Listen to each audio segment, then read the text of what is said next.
Assalamualaikum warahmatullahi wabarakatuh.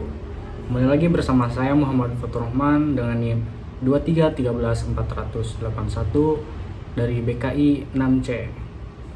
Di sini saya akan melanjutkan tugas learning journal pertemuan kedua. Pada pertemuan kedua, itu sudah mulai memasuki tahap pembahasan materi, yang dimana pada pertemuan kedua kita membahas terkait apa itu pengertian daripada public speaking. Nah, perlu teman-teman ketahui bahwasannya public speaking adalah proses penyampaian informasi ataupun proses penyampaian pemberitahuan informasi kepada halayak ramai ataupun audiens, yang dimana yang dimaksud dengan halayak ramai ataupun audiens itu lebih daripada 2 orang, baru itu bisa dikatakan public speaking. Nah, public speaking juga harus terstruktur dan sistematis, artinya harus ada tahapan-tahapannya. Di dalam public speaking juga kita boleh memasukkan jokes-jokes yang dimana bisa merelaksasikan audiens agar tidak terlalu formal mungkin ya begitu. Selanjutnya ada hal-hal yang harus diperhatikan ketika kita akan melakukan public speaking ataupun mempersiapkan public speaking. Yang pertama, kita harus betul-betul menyiapkan materi yang akan kita bawakan. Kita harus paham dan kita harus menguasai materi apa yang akan kita bawakan yang akan kita sampaikan kepada halayak ramai, agar ketika kita menyampaikan informasi ataupun pesan itu kita dapat menyampaikan secara efektif dan efisien.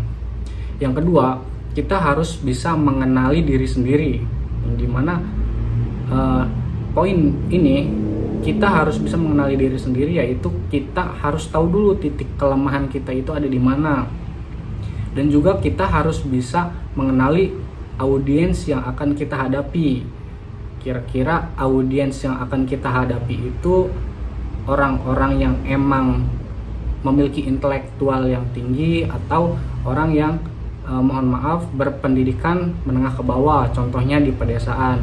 Kita harus memperhatikan terkait kondisi audiens. Kalau misalkan audiensnya itu masyarakat pedesaan, kita harus bisa menggunakan bahasa yang menyesuaikan dengan kedaerahan tersebut. Tidak bisa kita menggunakan bahasa intelektual yang tinggi ketika kita menyampaikan suatu informasi ataupun menyampaikan bahan kajian kepada masyarakat di pedesaan. Akan tetapi beda hal ketika kita menyampaikan suatu informasi ataupun bahan kajian kepada masyarakat perkotaan ataupun pejabat dan lain sebagainya, yang dimana memiliki latar belakang pendidikan yang tinggi. Kita bisa menggunakan bahasa intelektual yang tinggi juga. Jadi terkait bahasa itu harus kita perhatikan juga. Kita harus bisa menyesuaikan di mana tempat kita menyampaikan informasi.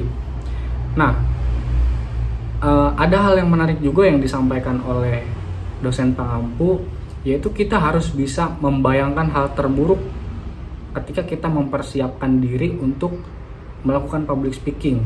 Agar kenapa? Agar kita bisa mencari solusi yang solutif, agar di kemudian hari ketika kita melaksanakan public speaking, kita sudah mempersiapkan hal-hal yang terburuk dengan cara kita membayangkan terlebih dahulu ketika kita mempersiapkan.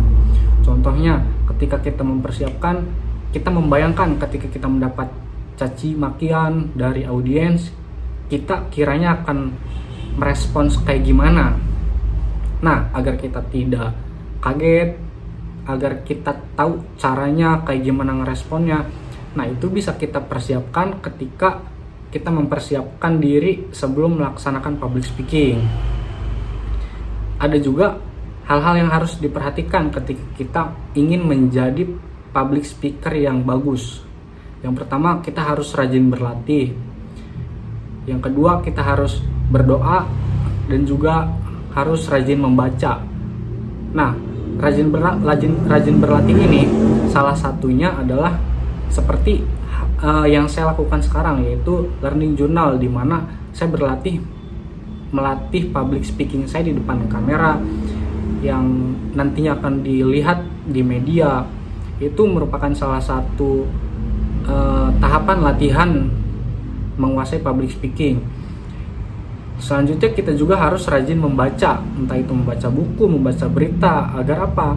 Agar kita dapat menambah perbendaharaan kata, menambah wawasan, agar ketika melakukan public speaking kita tidak stuck di situ-situ aja. Ya mungkin hanya itu yang dapat saya sampaikan, kurang lebihnya mohon maaf. Assalamualaikum warahmatullahi wabarakatuh.